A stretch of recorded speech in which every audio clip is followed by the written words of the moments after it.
The research being presented to you today took place over the course of about a month and follows the conservation efforts in Costa Rica. The background research began before we left on the trip, and the trip itself lasted about 2.5 weeks in January. This was where the majority of the research took place.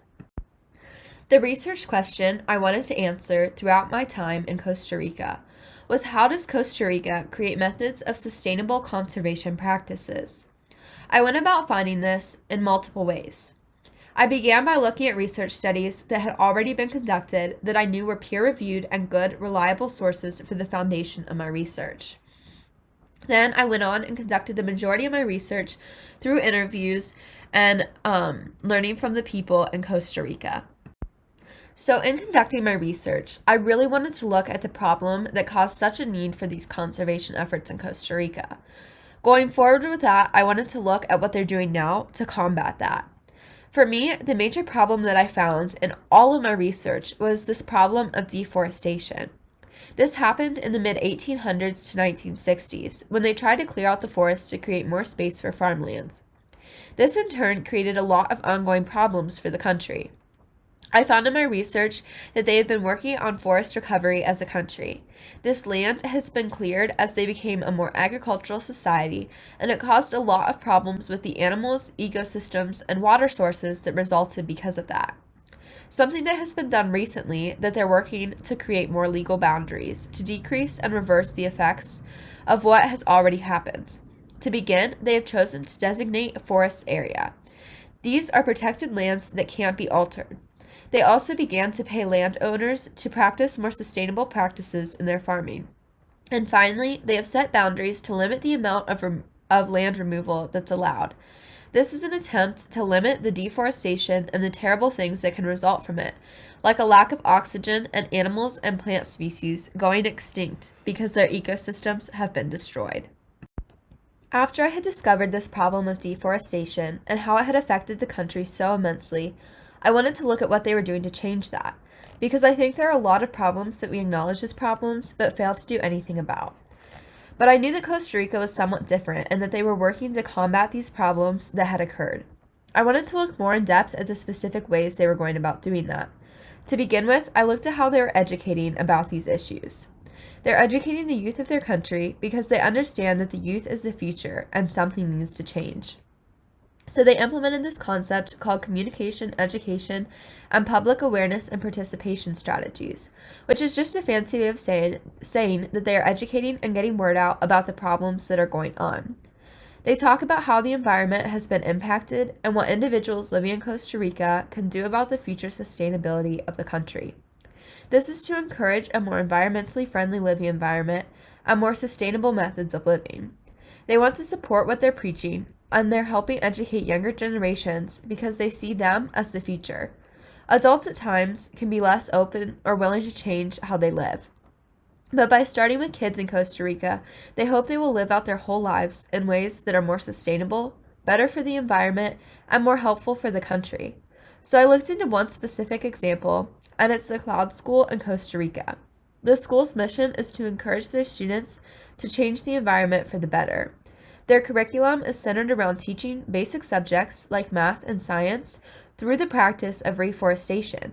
And by combining these two ideas, they're helping students get the basic skills they need and to also see the impacts they can be making in their country and world through more sustainable practices. But along with teaching their children, there are also adults working right now to change the future of the country.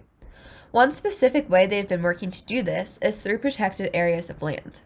There's not much land left in Costa Rica that can be used to help animals and ecosystems, which is concerning because when you can't protect these essential parts of the country, it can become a chain reaction of loss for the country. Wildlife reserves and national parks have been used to protect wildlife and ecosystems within the country. This means that now 95% of mammal types are in protected lands. The national parks are created to protect endangered animals and are focused on helping these animals remain strong and healthy and to flourish in their ecosystems. It protects these ecosystems as we know them, and these parks and lands have kept many animals from going extinct, which is incredibly good news. While I was in Costa Rica, I spent my first week at the Costa Rica Animal Rescue Center. This is a center that is devoted to protecting and helping the animals of Costa Rica. Costa Rica has banned zoos within the country because they don't want animals to live in captivity. However, many of the rescue centers in the country pose as rescue centers while actually being zoos. This center, however, is one that is truly dedicated to protecting the animals in Costa Rica, and the goal is to release the animals back into the wild if they can, and help them get back to their natural habitats as soon as possible. But they also protect animals that would die if they were alone in the wild, such as a deer that was once someone's pet, and sloths with cleft palate that wouldn't be able to get enough food for themselves if they were in the wild. Thus, these animals would die if they were left alone. So, they try to minimize human contact with these animals so that the animals don't get too used to humans and become reliant on them. This ensures that they can still live as wild animals, especially if they think they will have the possibility of being released into the wild again. Along with protecting the animals, the center also has other goals as well. They have partnered with a local school called the Lincoln School to help educate the youth in their community, to inform them about what they can be doing to protect the animals in the wild. Within the country, this type of education is encouraged but is not implemented in all schools, so the center works on their outreach for this reason. They believe that the older generations are more stuck in their ways, and that the way to change the future is to change the minds and the habits of the kids. They want people to understand that while progress has been made in the country, there is still a long way to go.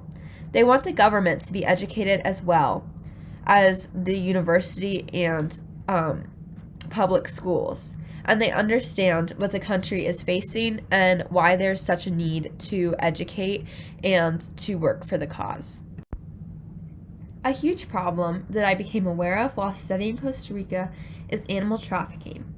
I hadn't come across it in my previous research, but became very aware of it and the problems it poses while in the country. Many people are attracted to exotic animals. They view them as a unique symbol of wealth. And since Costa Rica has a lot of what's considered exotic animals, a lot of people go there to smuggle them out of the country. People will then keep them as pets or use them for show, sometimes to make more money. However, there are a lot of negative consequences that can result. For one thing, a disease that may be normal for an animal can be extremely harmful to humans. Often when someone is handling an exotic animal, they don't fully understand what all they're exposing themselves to and can end up extremely sick or even dead from the diseases they contract. Another aspect is that these animals are inherently wild, and these animals could attack someone out of self-defense at any moment, causing harm to humans. It also often ends in the animal's life being taken. While removing animals from an ecosystem, it can cause a disruption in the natural functioning of the habitat. Animal trafficking is also linked to other crimes. For example, trying to smuggle illegal substances and animals out of the country often happen in similar ways and can become linked, leading to a surge in both types of crimes. Finally, it can mix animals that aren't safe to mix, both in captivity and in the wild. Often people release these animals into new countries. This isn't always the intention, but if the animal has caused harm, people will release it, and it can take over a new environment or ecosystem it was never supposed to be a part of, which causes harm in a new location. This is definitely a problem that Costa Rica has faced and must combat, but there is still much that needs to be done to stop the problem from actually happening and to protect the animals of Costa Rica better. The first problem that I talked about and found in my research I conducted before the trip was the problem of deforestation as a result of it becoming a more agricultural society. However, I was able to gain more insight into this by learning from the natives of Costa Rica while in the country. Over time, buildings have begun to take up more space in nature, especially in highly populated regions. This happens in the United States too. We cut down trees and clear land to build cities or create more farmland, sometimes taking over land that we weren't necessarily intended to live in. The mangroves are an essential tree in Costa Rica and a huge part of the country's identity, but farming can hurt them and other trees as well. The chemicals used through farming can seep into the water supply. Since mangroves grow in water, they can easily be susceptible to pollution since they rely so heavily on the water supply being clean. but it also hurts other trees. When the water supply is contaminated, trees are exposed to the pollution, which can be very harmful and eventually kill them, leading to more deforestation when they have to be cut down.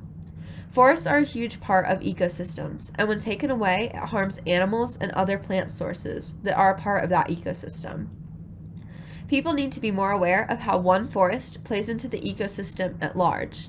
It takes away from the homes and food sources of both animals and plants, but along with that, the lack of trees is leading to less water.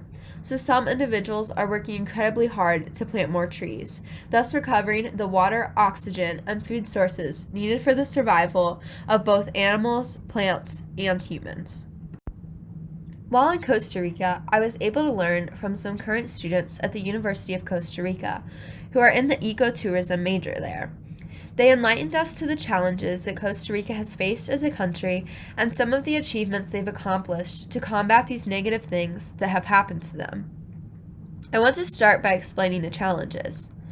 These include reducing their carbon footprint, protecting marine wildlife, dealing with crowded cities and how that impacts life both inside and out of the cities, creating better human-animal interactions, and reducing the exploitation of animals for money and show, creating better sewage and waste treatments that don't harm humans and animals, making tourism sustainable, which is getting better through programs like the ecotourism major at the University of Costa Rica, preparing for natural disasters like hurricanes, generating new legal reforms, better utilizing human resources, and promoting reforestation.